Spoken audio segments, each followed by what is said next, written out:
Hey guys, Savannah Bell here with My Massage World, and I am here with Rebecca Brumfield, and we are going to talk about a variety of business stuff because there's some things that's been going on lately that the air needs to be cleared and things need to be talked about. So let's dive into What it's a like to couple be a different business human topics. being, Yes, what it's like to be a human being, trying to run a business and hit walls and manage your life all steps. at once.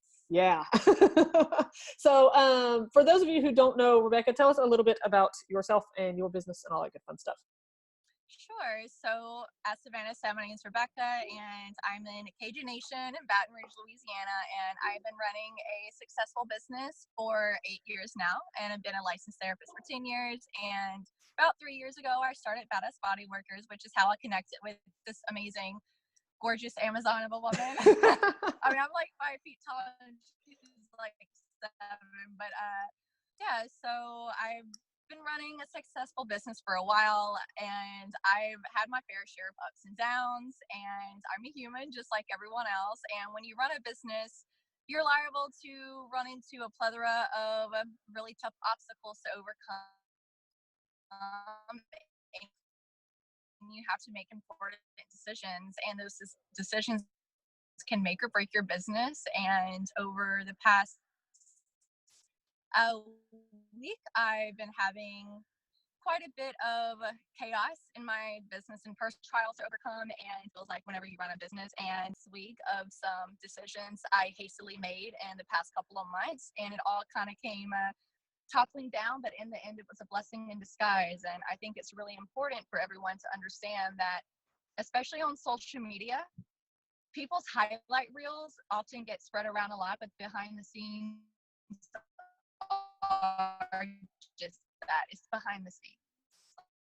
Like, you see what doing in this world, but you don't see her hours. You get the website up and running. You just see the results of that. So I do think that's important. I've always been very vulnerable and brutally honest with people, and I wanted to share a little bit about hitting rock bottoms and how to kind of dig yourself out of it and know how to learn from your mistakes instead of hiding and trying to pretend that if you just ignore it, everything will go away. Well, it doesn't. We have to be adults. We have to accept the fact that we're humans and that everybody makes mistakes. So I think that sums it up. What it's like to be a human and transitioning your business and everything. So Perfect. So, I know, we were talking before about growing too fast and how, everybody wants to grow, everybody wants to get clients and it's busy practice and expand and hire people and all this good junk. And it's like, that's great. That's great aspiration. But at the same time, there are so many cases through history of businesses that have grown so fast it's actually been their downfall. yeah. And I know you've hit this big period of growth. So tell us a little bit about how that was good, and then some of the cons of that, how that's led to kind of current times. Sure.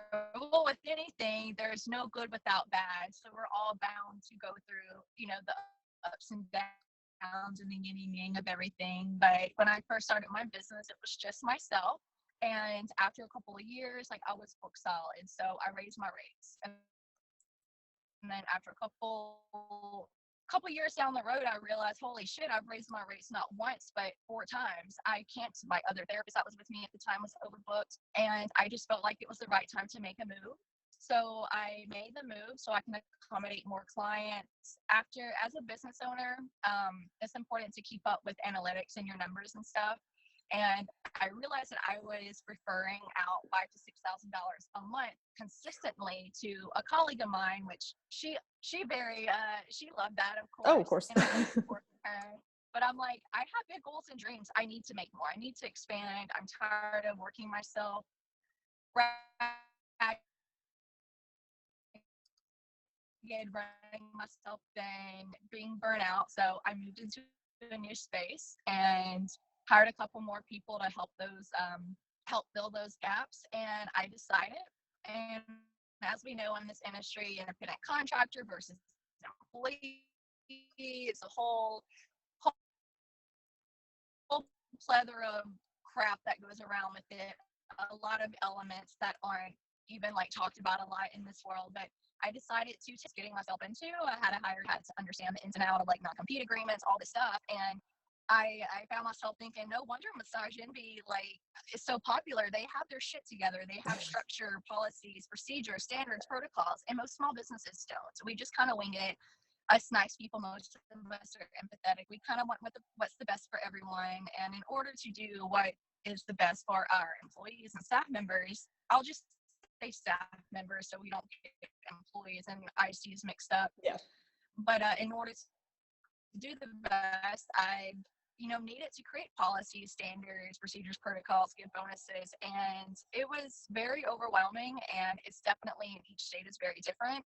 And I, after going through a couple of staff members who weren't the right fit for whatever reason, I decided, you know what, like I still need to grow my business. I have big goals, and I need to hire somebody to help me out. So I hired a manager, and I kind of jumped the gun a little bit on that, and it didn't quite turn out as expected. But you know that saying, the root of all disappointment is having expectations.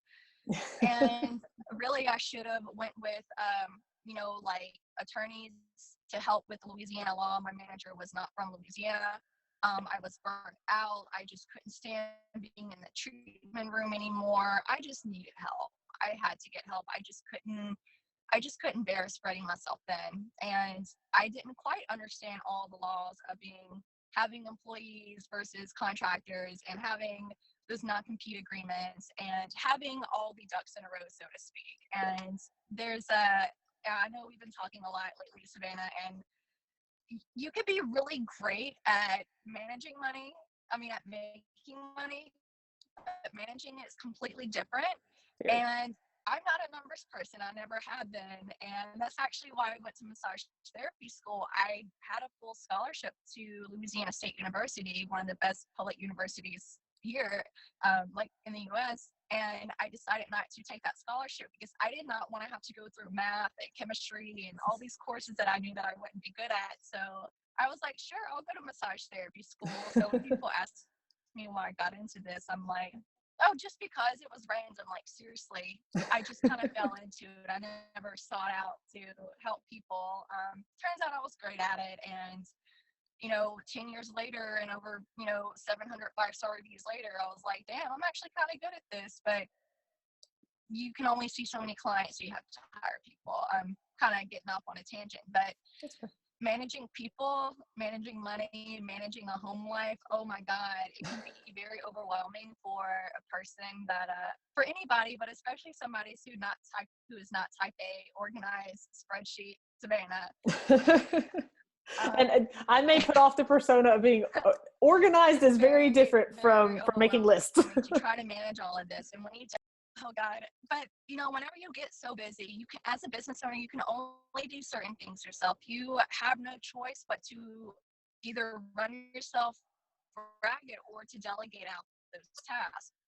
Yep. So I started delegating out my social media, which was great. I needed to be me with my handbooks. I delegate out my bookkeeping and budgeting and stuff. It was just too much for me to handle. So, I hired somebody, and then a couple months went by and it wasn't the right fit and things ended. And one of my business coaches actually told me a while back, sometimes growth is scaling back. And after I was forced to scale back due to my staff members leaving, I was like, oh my God, is this what it's like not to feel stressed out and burn out? Is this what it's like to not have a dark cloud over my shoulder every day and operating on fight or flight? Is this what it's like to sleep a whole night and not constantly worry?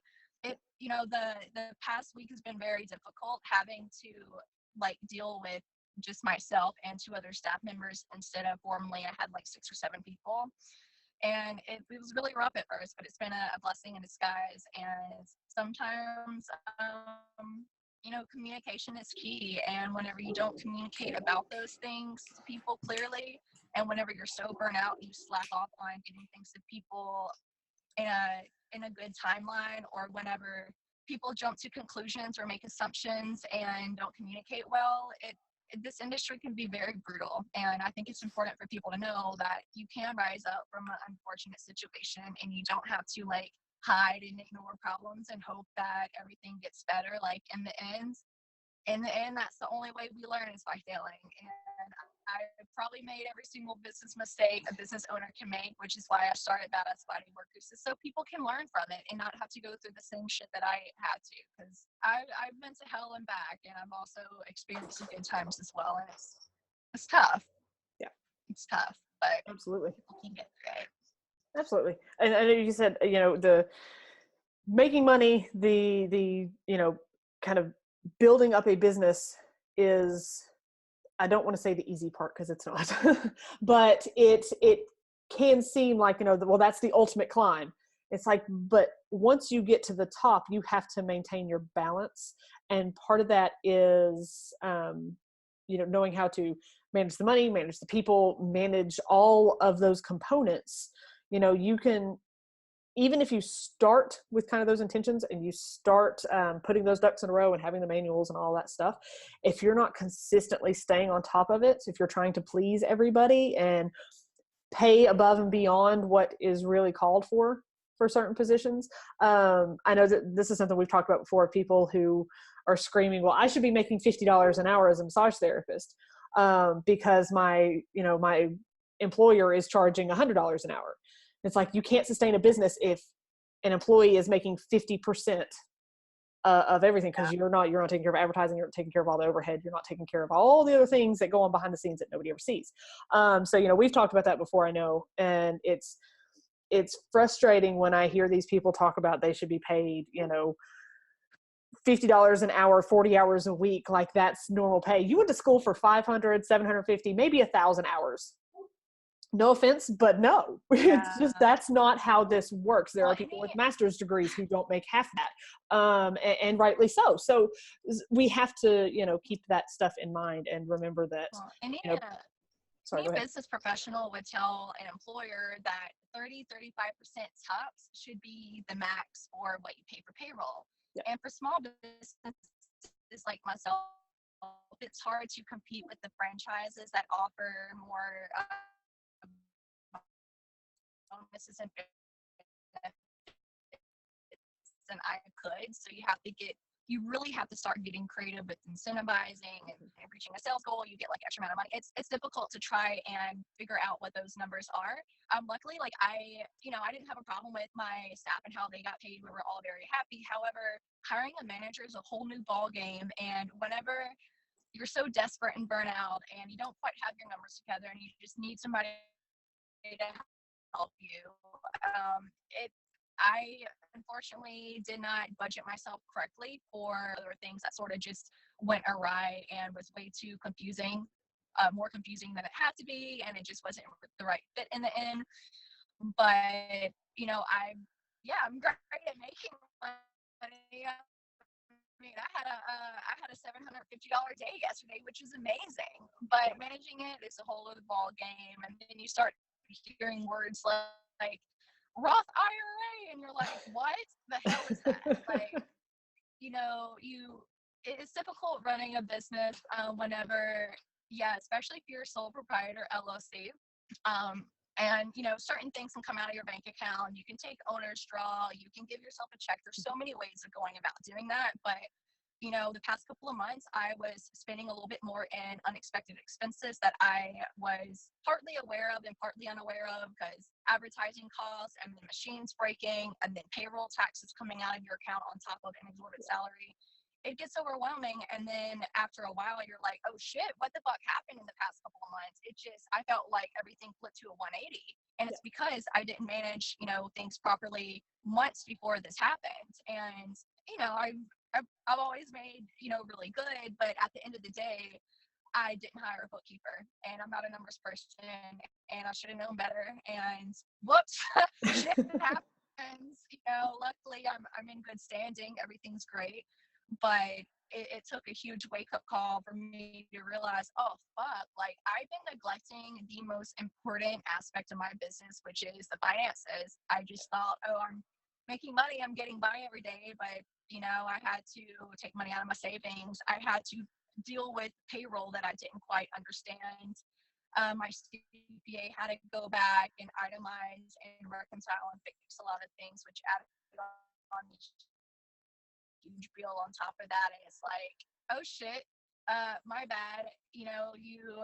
as a business owner, you do have to be smart with your money, and I'm smart at marketing. I'm smart at helping people grow their business, but the money part goes, yeah, I definitely hired my CPA full time after this, and it's going to be worth it in the end. But it's hard to get all your duck. Hiring a manager is it's not you. You still have to.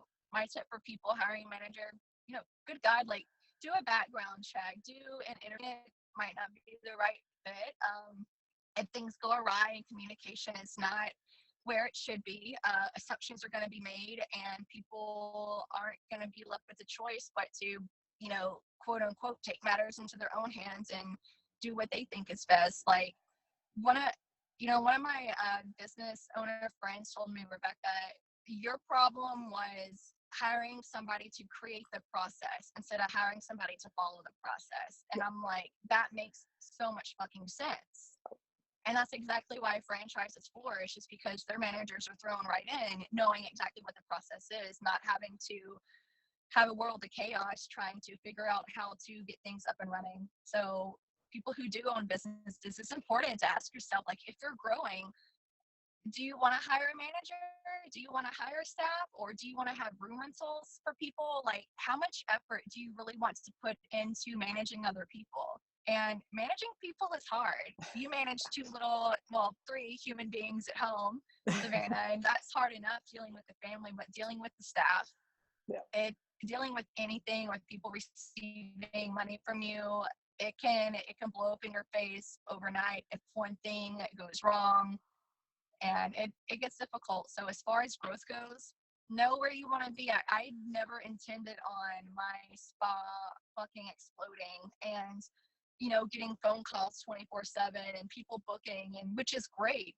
Yeah. But when I got into this, I was working for a chiropractor and a PT, and I was happy with it. I don't know why the hell I went off and started my own business, but looking in hindsight, I probably should have did a room rental type thing, because I hate managing people. I don't like being responsible for people, and I'm barely responsible for myself, what I'm going through every day, being responsible for 6, 7 staff members and 3 little ones at home, and another grown human being. It can get overwhelming. So growth is hard, but growth means scaling back sometimes, for sure. Yeah. Growth is fantastic, but if it grows beyond your means, if it grows beyond what you really want, it's nothing but stress. It's like, for me, I sit there, I still pass commercial buildings, and I'm like, oh, that would make a great spa, and I could open up and have all these therapists and offer this and this and this, and it would be great. And then I'm like, but do I really want to do that? No, because I don't want to manage people. I don't want to have to manage all the nuances. I don't want to be there 60 hours a week. That's not my goal as a person. Even though, as with that business owner mindset, I think that might be a goal as a business. I have to coincide the business goal with the life goal. And so those have to coincide. It's the same kind of thing, that sometimes growth is great, but sometimes it can actually be one of your biggest hindrances. I love what you just said about, making sure those are in alignment, because my business goals were completely separate than what I wanted in my personal life. And whenever somebody goes through a rough time and they hit like either professional and or personal rock bottom, it really makes you reassess everything, and it really makes you ask what is most important. And there was a huge traffic buildup, and I was like, oh my God, there's thousands of people out here. My problems are so fucking petty when it comes down to other people and what they're going through. I mean, my client yesterday is she's battling cancer, and she's looking at it with such a great outlook. And I'm like, thank God I don't have to deal with that. So at the end of the day, our problems are only as big as what we make them, and you can choose to exacerbate them and dwell on it and make mountains out of molehills, or you can choose to let it go, learn from the situation, move on, and focus on the things that are serving you. Absolutely. Perfect. One thing too, you had mentioned was kind of the extras that go into when you have employees that a lot of people don't consider. A lot of people just consider like their hourly rate or their commission or whatever, and they run those numbers. It's like, but are you taking into account the extra state and or federal that you have to pay? Yeah. Are you taking into account the benefit package that you may need to offer, the incentive package that you may need to offer, the unemployment insurance that you're going to have to carry, the, you know, extra, like in Tennessee, we've got some extra insurances that we have to have. I have one employee right now, one, and it is a nightmare. I literally have an entire stack of papers over here that I And have to I deal love with today. It's a pain. It is an absolute pain to have employees. And there's so much that goes on top of just what you're going to pay them. You know, if you pay somebody $20 an hour for something, it's really more like 25 an hour because of all the extra taxes and the extra junk and the insurance and all the extra stuff that you have to support that employee. and in Louisiana, like we have some of the highest payroll and insurance rates ever. The state's working my nerves, but the food's good. Anyways, so if I pay somebody 30%, what comes out of my end is 40% because of state and federal and everything. And I don't, you know, you have to try to sweeten the pot somehow. And there's so many different ways of paying people. You can pay them as an employee by commission, or do an hourly rate plus incentivizing based on performance. You can 99% of the time illegally misclassify them as independent contractors and treat them like employees, which is what that pisses me off so much, Savannah. Like, there is pretty much no such thing as an IC in this industry. You are an employee, Or you're renting. and if you're an independent contractor, yeah, you're like renting a room. Like, seriously, all the independent contractor is owning a business without having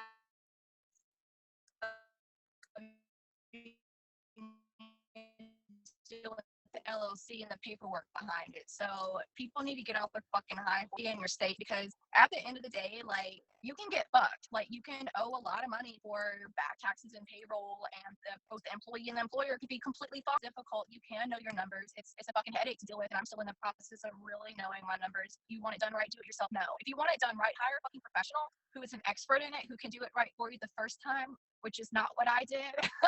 And, you know, which is why I got myself into a sticky situation the past couple of weeks. But it is important to really know your numbers and know what the options are, because each state and each city, they all have different ordinances and laws. Yeah, laws can really screw you up if you don't really understand how to, you know, how to work them or work around them or abide by them like you're supposed to. It's a fucking headache. So it's very hard. Like, I tried to transition contractors to employees, did not fucking work out. And rarely ever do I see any professionals, because they reach out to me a lot asking about it. It rarely ever works out. Every person I've talked to so far, when they had contractors and switched to employees to do things right, they lost their workers and they had to clean house and start over. Yeah, And it because it's a sucks. different It's hard. mindset of people that you bring on as independent contractors, because I think we're going to be independent and I'm going to have my own stuff, but then you're going to do stuff for me. And it's like, no, if you're truly independent, then you have to be independent, which means you got to do all the grunt work that it takes to be independent. Whereas employees, and that mindset of people who are willing to be an employee, are like, okay, you take care of all the hard stuff. I just want to show up and do my job and go home and get a check. So it's like a Which is totally different better. set of people. Which is better to be an employee anyways, because you can actually prove your income when you're trying to buy a house or a car. And That's true. I've been owning my business for 8 years and been self-employed for 10. It has been hell and back for me to try to get an apartment lease in my name, Yep. having to show what my income was because I didn't write myself a check, you know? So it's really difficult. There's so many things that go into it, but I can, you know, talk about like this topic forever. But you know, and one thing that I went through this week, which I think like Mercury's in retrograde or whatever, again, this week, isn't that what people say when shit I goes think so. awry? You know, and everybody knows been going through tough times, but me going through a really difficult time this past week has really shown me my true support system. It's shown me how trivial online bullshit really is, like spending your time online, because I took 2 3, well, probably like more like 3 or 4 days away. And it was amazing. Like, oh my God, I'm reading a chapter of a book. I am like actually making dinner. I'm not spending all my time behind a computer screen. It really shows you like who's there for you. It shows you your true support system. It shows you how much people really love petty fucking drama online. And if you have enough time to engage in drama and bullshit, you have enough time to build your business. It's really that simple. There is no need to it was so hard for me to not to want to retaliate and be vindictive, but I'm not that type of person. And people react instead of respond. And it's really important to, if you know somebody that you care about going through a tough time, as a compassionate, empathetic human being, which most body workers are, because that's why we're in this industry, it's important to really be there for your friends and help support them through a rough time, because you would want the same for you. Nobody needs to be kicked while they're down. Nobody needs to be beating a dead horse. And even if you want to support them but don't have time in the moment, you can simply say, I'm here for you. I'll catch up with you whenever I can. But just, oh my God, I just feel like things are so clear now, not focusing on a lot of petty bullshit online. And you probably spend more time online than I do, Savannah, like, because your membership stuff is all online and you have to deal with members and like internet stuff and all the techie shit all the time. And it just made me think, like, holy fuck, I would never want to be a celebrity or Donald Trump, because I couldn't even go to the bathroom without somebody trying to blast online when I'm trying to take a piss. It's been very clarifying this past week to really just let shit go. I mean, good God, like, it's been really, really empowering to let a lot of stuff go this week. Good. And you can only, even if they screw you over, or if you perceive that you have been screwed over, it's really important to not dwell on that, because dwelling on all the negative shit is just going to manifest more of it. And you're better off letting stuff go and focusing on what is working. And I manifested a pretty shitty past couple of months, and both in my personal and business life. And the past couple of days after letting things go, I'm like, oh my God, I just had a $750 day. I had a $1,000 day. I had, the movie studios reach out to me wanting me to do corporate massage gigs. Like, this is fucking awesome. And now I feel reinvigorated. So you don't have to dwell in all the terrible moments. You don't have to dwell in the negativity and the stress.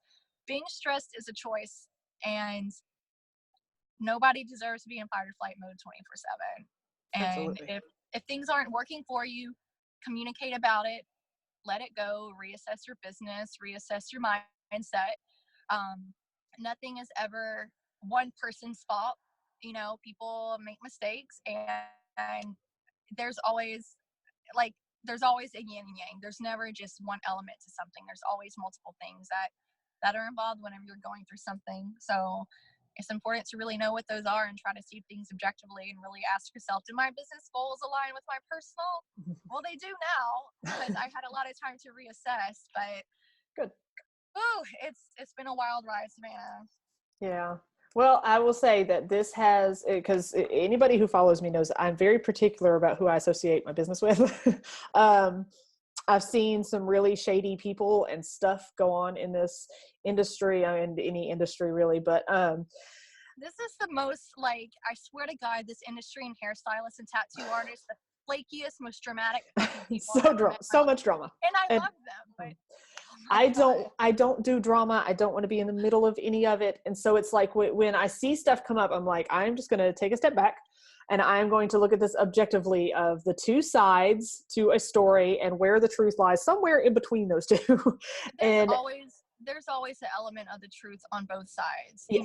And in the end, like, people are going to believe what they're going to believe. It's like trying to change somebody's political views. Once their mind is set on something, they purposely go out, and their brain is wired to look for evidence to support those beliefs. And that's cognitive dissonance for anyone who loves, like, psychology. Mm-hmm. And that happens, like, if you believe a certain political view, you're going to look for evidence that supports that. Yep. So didn't mean to interrupt you. I just no. went off on a tangent on that. That sums it up. I mean, people will find what they want in stuff. They will make an assumption based on one thing. I mean, people will see a post of, Savannah did this, and it's just like, oh, I knew that because she's this type of person, and it just confirms it. Whereas the 300 other things of good that come across, it's like, ignore, because we don't like her, and so that's what we're focused on. Instead of saying, okay, this person either messed up, or this person, may have made a mistake, or there's some misunderstanding here. This doesn't seem accurate.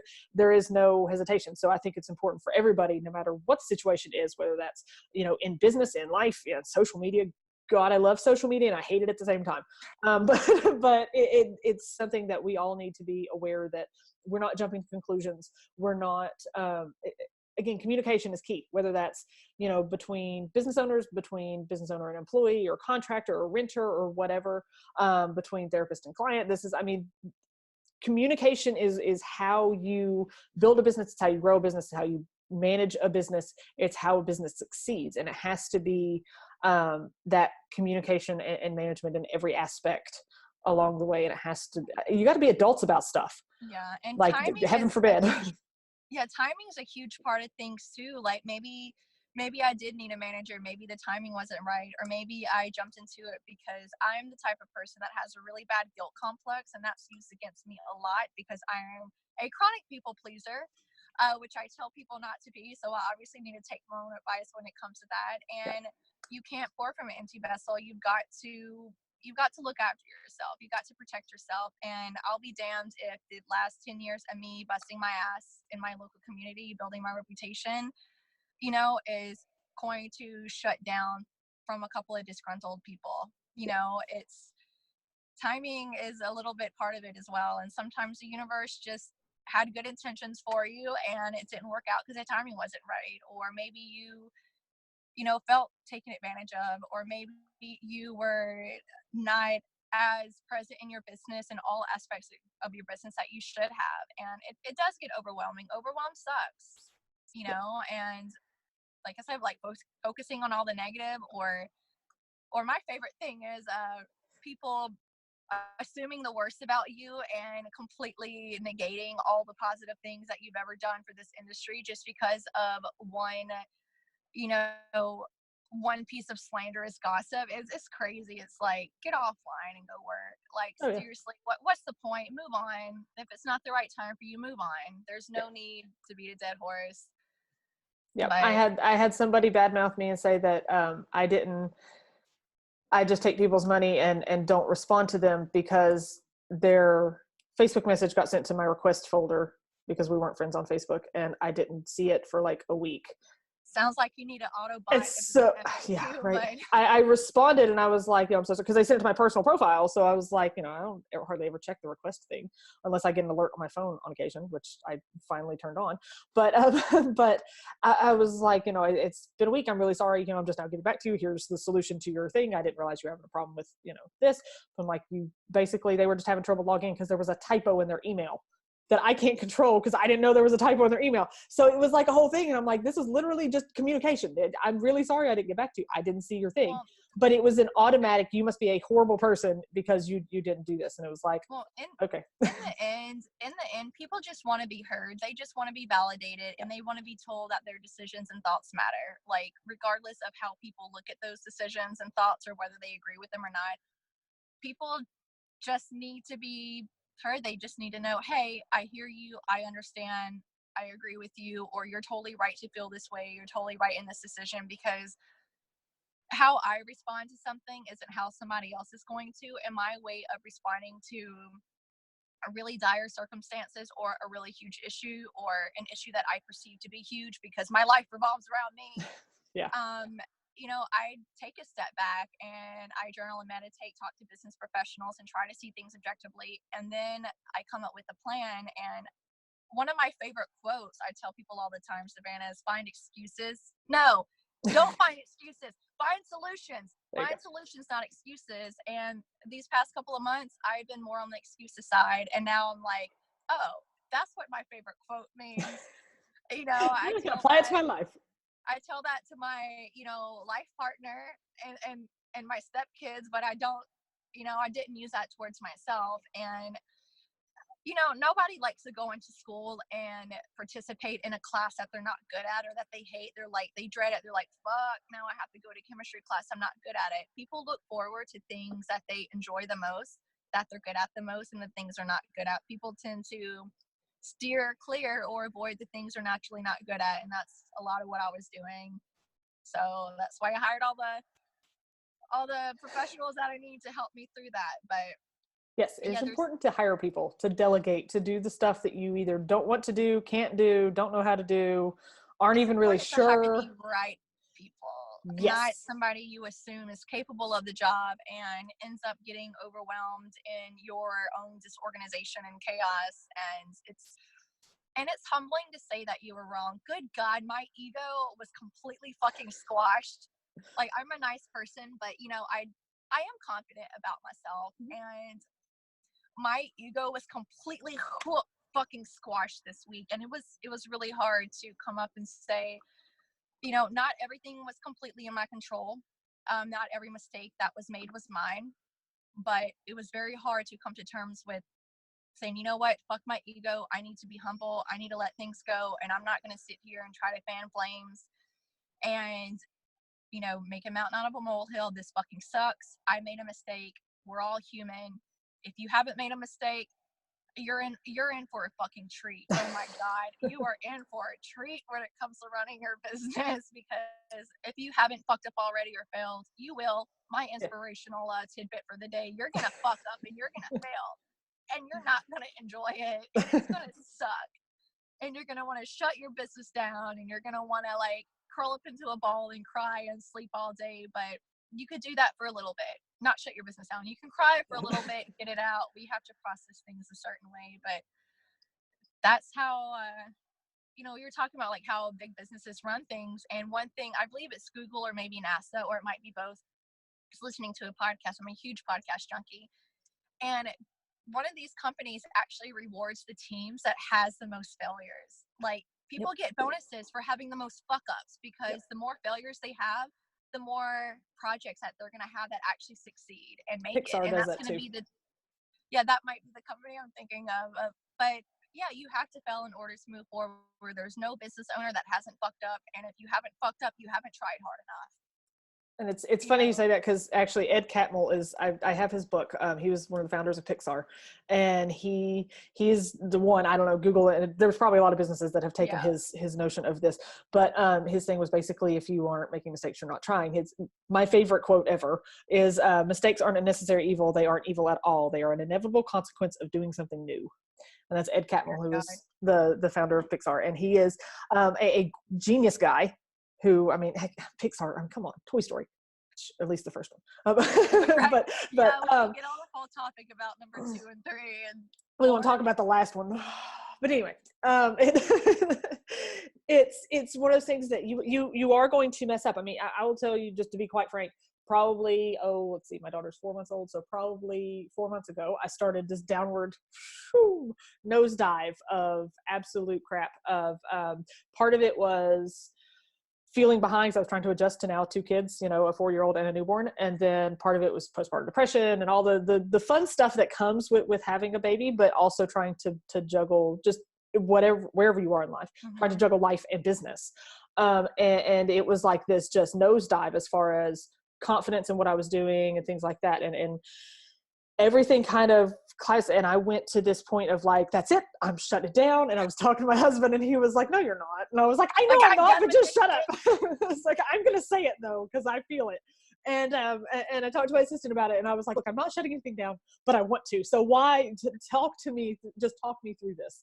And so, you know, I mean, between my mom and my husband and my best friend, and it was like, just to have that kind of support system of, this is, you know, this was your path, and this is what you're working on, and don't give up yet. And you've made some mistakes, and it's hard, but you will get through this. And you've been through crap before, because you've been knocked down before, and you've always gotten back up, and you've kept fighting. And that is what kind of got me over that hump of, okay, we're good, I got this. But you've got to hit those points. You're going to hit those points sometimes. That's life in general. And as a business owner, you're going to do that even more. Well, it's easier to dwell on the negative. It's so much easier to play the blame game and look at the worst possible scenario. It's just like customers you're going to get a bad review from one customer for like every 10 positive review, or maybe, no, I'm getting it opposite. People are more likely to write a bad review than a good one, because it's easier to dwell on the negative. It's just, it's easy, and change is uncomfortable. And, you know, one little graphic I came by the other day was a caterpillar and a butterfly sitting down at a table having a conversation, and the caterpillar says to the butterfly, you changed. And the butterfly says, I know, we're supposed to. And it's like, oh, we're supposed to have that transformation, because being stuck and being stagnant does nobody good. Change is inevitable. The process of it is, it's a little bit within our control. Like, we can kind of control, sometimes we can't control the situation, but we sure as fuck can control our response and outlook towards it and how we handle it. Whenever these natural disasters happen, like every other week in Louisiana, and every time it floods or every time there's a hurricane or a sinkhole, the community comes out and helps each other. They don't sit there and dwell on what happened. We can't change the fact. We can only move forward. So Yeah. and Well, and even with you with your babies, like just because you had one baby doesn't mean you're gonna be able to handle the next baby exactly the same way. They're completely different. oh yeah, yeah. The first baby was on a schedule. This baby has no schedule. No schedule. And now I have 4 Great Danes to take care of too. So, Oh dear God, I forgot you had dogs too. Yeah, so you add that Well, on top of it. It's a lot, but but it is. And I actually saw something a while back, and it was talking about the whole caterpillar to butterfly thing. Of course, that's always the analogy of growth and how we transform and blah blah blah. And it's like that's all beautiful. It's like, but what they don't talk about is that in between of this gooey, nasty, painful, icky mess that happens inside that cocoon that nobody else sees, but it's all the crap that has to happen in order for you to become the pretty little butterfly. And now it's I want to watch a Snoop Dogg video narrating that process. If you haven't yet, there is a book called Finish by John Acuff. If you've not read it, it's fantastic. And it's talking about how, he wrote a book called Start, and it's like, how to just get a project off the ground. If you've got a dream of something, how to just kick yourself into gear to start it. He's like, but everybody celebrates the start of something and everybody celebrates the end of something, but nobody celebrates the middle. It's like, you go to a marathon and everybody's at the start or they're at their finish line. And it's like, nobody's there along the way for those 26.2 miles while you're thinking you're going to die. They're just there to celebrate at the end. And yeah, so not that I've ever run a marathon because I don't understand runners. Hats off to you people, but I don't get it. But I had a client ask me if I run. I'm like, oh yeah, all the time. And they're like, oh, where at? Around the lakes? I'm like, no, I run to the store. Like I don't run. I couldn't do a marathon. But yeah, it's nobody really celebrates the in-between part, and that's the most important part, because that's all those bumps and valleys and the crap that you go through to get through it. And there's that graphic that comes across Facebook every once in a while, Life of Entrepreneur, and it's like, oh, I got this, and then it's like, oh my God, I'm going bankrupt, and then oh, it's great, and then yeah, it's this constant up and down. Oh God. And that's just life as a business owner, and you've got to be able to pick yourself back up so you can get from those valleys back up.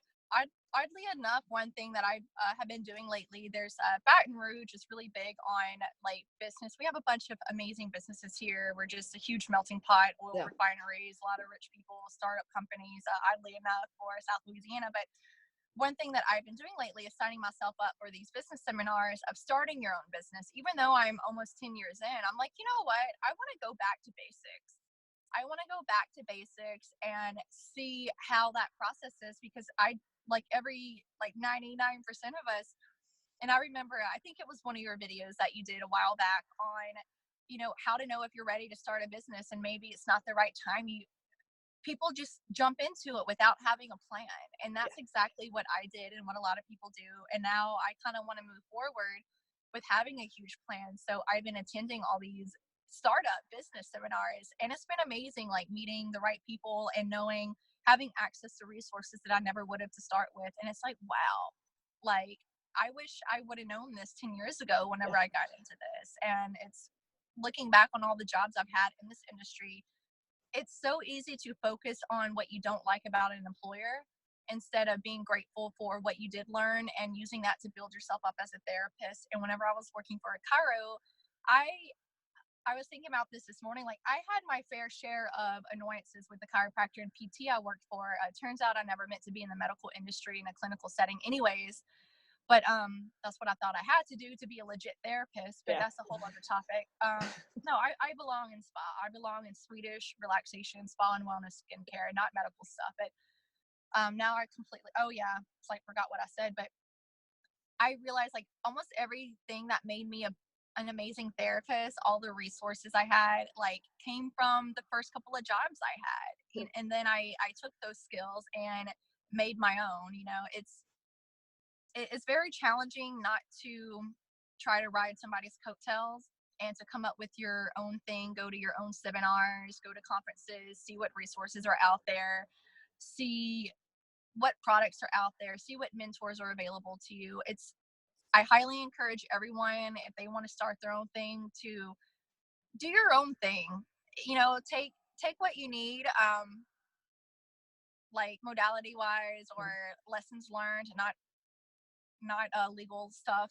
Take what you need and learn from it and develop your own thing. If you're going to be a unique therapist and stand out in this industry, you need to be unique. You need to be you, and it's important to learn from each situation at each employer and try to look at the good, what you did gain from that employment instead of dwelling on all the bad stuff. But it's all a lesson learned. There's different perspectives to go around, so I'm not gonna talk too much about that anymore. I'm not one to get into too many details.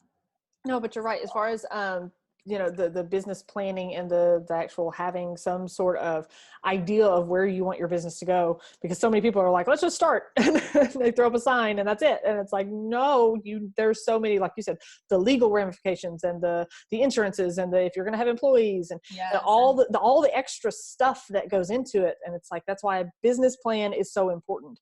And if you will take classes and watch videos and attend seminars and do all those things, if you will push yourself to do those things, you will be far ahead of people who are even 20 years in. I had a therapist in class one time who was like, 22, 21, 22 years in practice and scoffed at some stuff that I said. And I'm like, just because you've been practicing for longer than me does not mean that what I'm telling you is wrong. It does not mean that I don't have a better knowledge of this particular set of things that I have studied for 12 years than you have. Way to cook a chicken. Exactly. So it's one of those things that, no matter where you are, whether you are getting ready to start a business or want to start a business or you're 15 years into it, you can always learn something. Always. Definitely. And you know what, like I have to jet in a little bit because I have a client, but my client this morning left her necklace at the spa and I'm keeping it for her to give tomorrow. And it's hard to see on the camera, but one side says empowered and the other side says confident. And I'm like, this is a sign. So I want to keep it so bad, but I'm not a gold person, but now I need to give my client her necklace back. But I like looking for signs along the day that things are going right and things are going well, and you can't sit there and beat yourself up and fucking hate yourself, because that is the worst place to be. You're not going to be happy with your life if you fucking hate yourself. And I hated myself so much for the past couple of months. I felt like nothing I did was right. Nothing I did was good enough.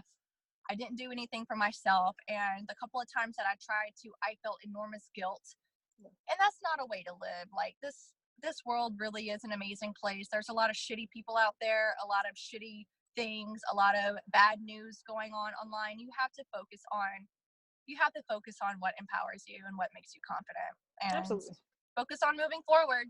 Yep. So that's important. But I know we've been chatting for a while. I have a 90-minute couples massage with cupping coming in. Yay. So my favorite service to do. I asked the universe to send me that this week, and yay, I got 2 of them. So well, fantastic. Well, thank you so much for hopping on and chatting with us and letting us kind of peek into your world and all the stuff going on and kind of your tips from experience, because I know that you've had a lot going on. So thank you very much. You're very welcome, Savannah. I will talk to you later. And oh my God, I totally forgot you had 4 Great Danes. So now I really feel but it's all right. You enjoy your hectic day. I'm sure you have a lot of list making and organizing to do. So. I have content to make for people, so I am making some content today. Awesome. I know I'm thinking about doing that in the near future too, just because of time purposes. And speaking of delegating, but yeah, I love my massage world. I think it's so fucking amazing. And yeah, I'm so glad we don't have the same cliche stock photos, but that's another video. That's another video for later, talking about branding. But yes, ma'am. I'll talk to you later, girl. All right. Have a great Bye. day. See Bye. ya.